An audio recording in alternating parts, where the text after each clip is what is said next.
Industrial metal processes are critical to metal casting and manufacturing. As traditional fossil fuel systems age, facilities are increasingly exploring electric alternatives, such as induction melting.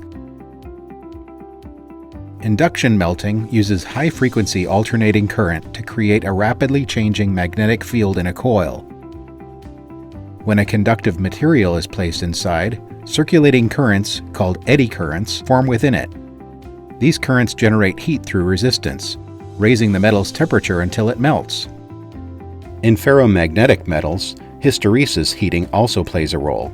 As magnetic domains continuously shift with the alternating field, internal friction produces additional heat. Together, these effects create efficient, contactless melting with natural stirring for uniform composition. Induction furnaces are used across a range of materials, from ferrous metals like ductile iron and structural steel to non-ferrous and specialty alloys used in automotive and aerospace applications.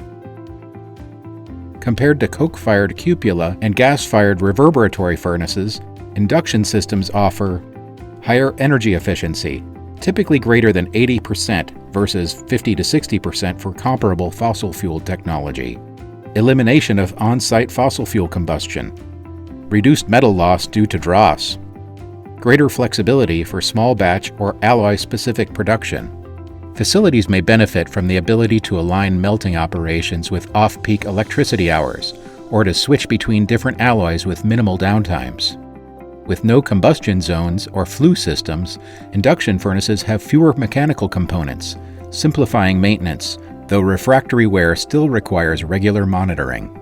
Induction systems also require less vertical space and are typically quieter and cleaner in operation, though multiple units may be needed to match the capacity of a large cupola. While initial equipment and infrastructure costs may be higher, lifecycle evaluations often show favorable economics, with a typical 3 to 5 year payback when factoring in energy savings, maintenance costs, and environmental compliance.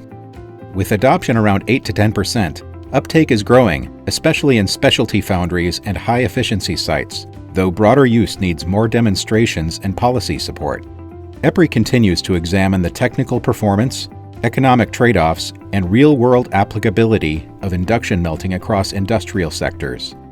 If you are interested in exploring this technology further, please reach out to us.